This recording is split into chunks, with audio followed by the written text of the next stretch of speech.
सांगलीत मशाल विरुद्ध विशाल. बंड ही सांगलीची परंपरा आहे, सांगलीच्या रक्तात बंड आहे.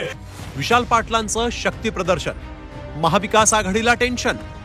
आणि म्हणून काँग्रेसच्या विरोधात जात असताना आमच्या सुद्धा भावना होत नाहीत.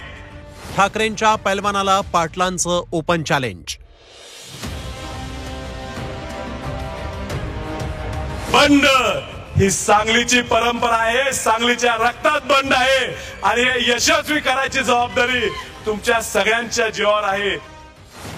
सांगलीत काँग्रेसचे विशाल पाटील यांनी बंडखोरीचा पवित्रा घेतलाय. त्यामुळे महाविकास आघाडीची डोकेदुखी वाढली आहे. विशाल पाटलांनी उमेदवारी अर्ज भरण्याआधी सांगलीत जोरदार शक्ती प्रदर्शन केलं. काँग्रेस उमेदवार आणि अपक्ष म्हणून त्यांनी एकूण 3 उमेदवारी अर्ज भरलेत. त्यांच्या रॅलीत मोठा जनसमूह लोटल्याचं पाहायला मिळालं. यावेळेस वसंतदादा पाटलांबद्दल बोलताना ते भावुक झाले. काँग्रेसबद्दल बोलताना त्यांना अश्रू अनावर झाले. मात्र आता माघार घेणार नसल्याचं त्यांनी स्पष्ट केलं.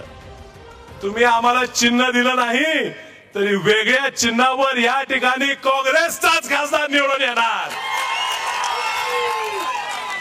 आणि तुमच्या सर्वांच्या सांगण्यावरून हा अर्ज भरलेला आहे. आता माघार घ्यायची ती महाविकास आघाडीने घ्यायची. विशाल पाटलांनी शिवसेना ठाकरे गट आणि महाविकास आघाडीचे अधिकृत उमेदवार पैलवान चंद्रहार पाटलांना थेट आव्हान दिलंय. शेतकऱ्याच्या मुलानं खासदार व्हायचं नाही का, असा सवाल चंद्रहार पाटलांनी केला होता. त्यावर शेतकऱ्याच्या मुलाचा बळीही जाता कामा नये असं सूचक वक्तव्य विशाल यांनी केलं. की शेतकऱ्याचा पोरगा खासदार म्हणून उमेदवार म्हणून चालणार नाही. तुझ्या पाठीमागे कुठला कारखाना नाही.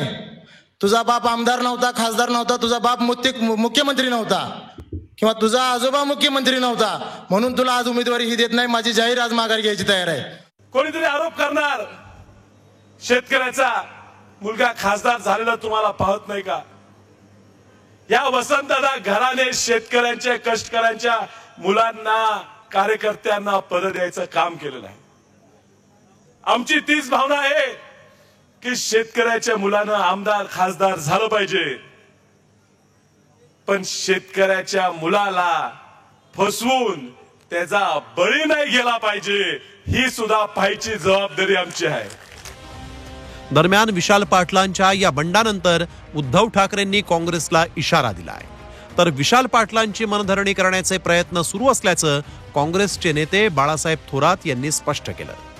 आता जर कुठे काही बंडखोरी किंवा काही गद्दारी होत असेल तर त्या पक्षाची जबाबदारी आहे, ते त्यांनी थांबवली पाहिजे. काँग्रेसकडून एबी फॉर्म तर काही दिलेला नाही, ही वस्तू. एबी फॉर्म त्यांना दिलेला नाही, फॉर्म त्यांनी भरला असेल आणि अजूनही त्यांची चर्चा आम्ही करतो आहोत. म्हणजे विशाल पाटलांशी आम्ही चर्चा करतो आहोत. मार्ग काढण्याचा प्रयत्न आजही आमचा चाललेला आहे. दोघांचं भांडण आणि तिसऱ्याला लाभ ही म्हण सगळ्यांनाच माहिती आहे.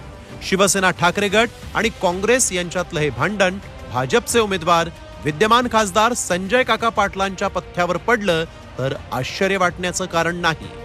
सरफराज सनदी, झी 24 तास, सांगली.